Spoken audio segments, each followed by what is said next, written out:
এখানে আমরা গত 15-20 বছর ধরে যাবৎ মোটরসাইকেল দিয়ে ভাড়া মেরে বহুত মানুষের সংসার চলে। বর্তমান তেলের সংকটে এই 200-250-300 গাড়ি চলতো, এখন দেখেন কয়েকটা গাড়ি আছে। ঠিক মতন ড্রাইভাররা তেল পাইতেছে না, এরা ঠিক মতন গাড়িগুড়ি চালাই পাইতেছে না। এরা গরিব মানুষ, এটা দেয় রিজেক্ট সন্ধান করে, এরা এই কারণে খুব কষ্টে আছে। 1 নম্বর 2 নম্বর কত হইলো, এক একজন মানুষ ঋণ ফিন করে কিস্তি তুললে গাড়ি কিনছে কয়েক টিহা দেয়া। এই কিস্তি চালাইব করতে, আর তারা এই গাড়ির নাম্বারি করতে পাইব, আর ফুয়েল গাড়ি কই পাইব। এরা তো তেলের সংকটে গাড়ি না চালাইবার পাই, সংসার লইয়ে বিশাল অভাব অনটনের মধ্যে আছে। আমরা কাছের ঘাট থেকে গাড়ি চালাই জীবিকা নির্বাহ করি বা সংসার চালাই, এরকমই সবার মাঝে মানে 300-400 গাড়ি আমরা কন্টিনিউ চালাইতাম। অন্য দেখা গেছে দৈনিক 20-50টা গাড়ি থাকে, তেলের লাগি সবাই বসে থাকি। একদিন তেল ভরতে পারলে আরও 4 দিন ভরতে পারি না। আবার দেখা গেছে তেল ভরতে গিয়ে সারাই তো আমরা গাড়াই দিই, তারপর 300 টাকা তেল পাই, কোনোদিন 400 টাকার পাই, কোনোদিন পাই না। আমরা প্রায় 1000-1500 টাকা দৈনিক কামাই করতে পারতাম, এখন বোধহয় 300-400 টাকার বেশি কামাই করতে পারি না। তারপরে একদিন তেল ভরলে আরও 6-7 দিন তেলই ভরতে পারি না। যুদ্ধ হইতেছে ইরানে, আর ক্ষতিগ্রস্ত হইতেছি আমরা। এখানেও প্রায় গাড়ি আছে, বারামার তো প্রায় 500-র মতো গাড়ি। এর মধ্যে এখন এই যে পুরাইয়ের মধ্যে মনে গাড়ি থাকে না 100। তাইলে আমরা কতটুকু বেহাল দশার মধ্যে আছি।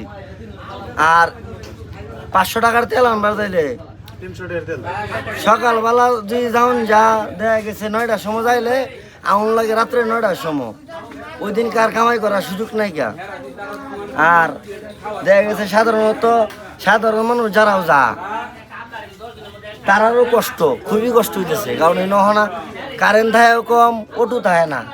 অটো না থাকলে মানুষের যাতায়াত করার সমস্যা। মোটরসাইকেল, আর আমরা চরে মোটরসাইকেল দিয়ে চলাটা বেশি। তেলের দাম যে হারে বাড়ছে বা এখনও পাম্পে আমি ওই রকমই দেখতেছি, তাহলে বাড়াতে তো আমার মনে হয় না ওইরকম কোনো কাজ হয়েছে। যে তার নাম হলো কাছারিঘাট, এখান থেকে প্রায় 200-300-র মতো মোটরসাইকেল চলে ভাড়া।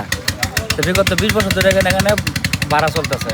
তো এখন এই যে ইদানিং দেড় মাস ধরে তেলের সংকটের কারণে আমাদের এখানে গাড়ি মনে করেন যে 300-র মধ্যে প্রায় 20-50টা গাড়ি চলে। তেলের কারণেও অনেক গাড়ি বাড়ে। আমরা 20-50টা আছি, আজকে চালালে কালকে চালাতে পারি না।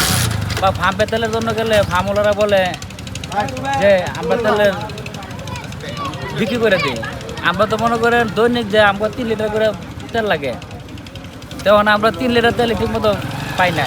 এই পাম্পে গেলে পাই না, আরেক পাম্পে যায়, আরেক পাম্পে থেকে আরেক পাম্পে যাই, মানে কোনো পাম্পে পাই না। 2 দিন 3 দিন ঘুরে পরে গেলে একদিন পাই তেল। বর্তমানে যে এই 1.5 মাস ধরে যে সংকট, দেখা গেছে যে এই যে আমি যে গাড়িটা কিনছি, গাড়িটা 50,000 টাকা দিয়ে কিনছি আর 6 মাস আগে।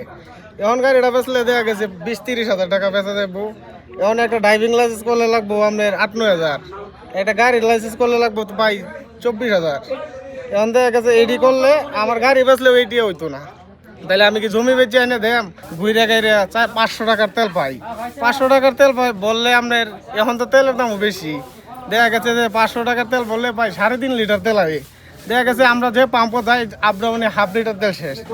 দেখা গেছে যে এই আমার এই গাড়িটা না চললে তাহলে আমার পুরো ফ্যামিলি একবারে অচল হয়ে যাবো। তেল হইতেছে না, ড্রাইভাররা বলতেছে যে এই তেলের দাম বেশি, যে ভাড়া বাড়াই দিন লাগবো। এখন গাড়ি পাওয়া যায় না, গাড়ি নাই। আগে অনেক গাড়ি আছে, এখন তো প্রায় 3 ভাগের 1 ভাগও নাই গাড়ি।